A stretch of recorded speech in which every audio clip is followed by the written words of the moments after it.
L'année 2012 commence avec le sourire. Lancement en janvier du projet CMI 2017. CMI 2017 dessinera l'avenir du groupe qui affiche ses nouvelles ambitions.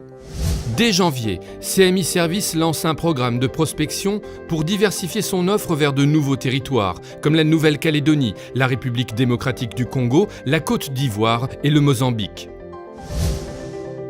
En février, le nouveau site web du groupe est mis en ligne. Un vent de fraîcheur souffle sur l'image de CMI qui affiche désormais une offre consolidée de tous ses produits et services. Le 28 février, pose de la première pierre de l'orangerie et démarrage de la construction de l'extension du QG du groupe qui hébergera 600 personnes.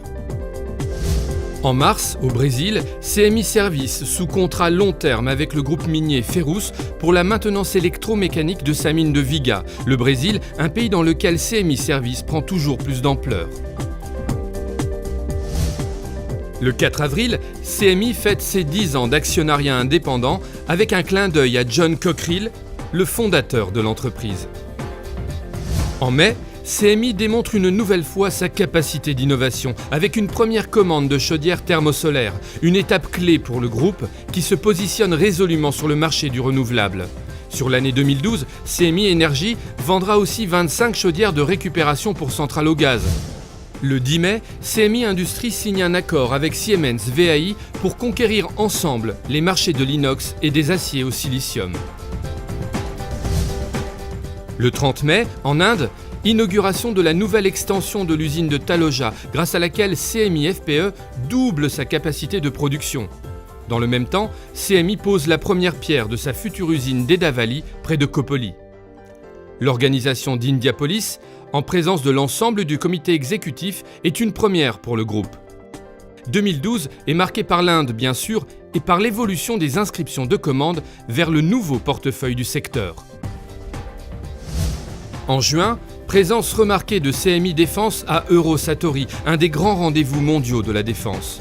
CMI Défense y présente pour la première fois son système Cockerill CTCV sur un char chenillé et y dévoile une première mondiale, le simulateur embarqué.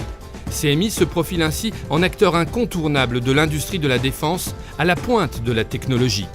Une année très riche en développement et en réalisation. En septembre, CMI fête ses 10 années de présence en Chine et rassemble collaborateurs et partenaires à la première édition de Chinapolis. Toujours en septembre, CMI Services s'implante dans le Massif central en France avec un premier contrat de maintenance électromécanique pour Robert & Duval et Eramet, signé pour 5 ans. Le 23 octobre, CMI inaugure sa joint venture avec Wizet, la filiale du géant de l'acier Wisco. 120 ans après le lancement par Cockerill de l'industrie sidérurgique chinoise, ce retour de CMI à Wuhan est tout un symbole pour CMI qui pose les jalons de sa croissance en Chine. En novembre, CMI Services fait partie du club restreint des fournisseurs choisis par EDF pour son projet Grand Carénage, un investissement colossal de 55 milliards d'euros consacré à la modernisation et à la sûreté des centrales nucléaires françaises à partir de 2013. Grâce à l'implication de tous, dans les secteurs comme dans les fonctions support, 2012 s'achève en beauté. Avec une dynamique d'innovation qui s'amplifie et plus de 750 recrutements, le groupe CMI réalise le meilleur résultat opérationnel de son histoire.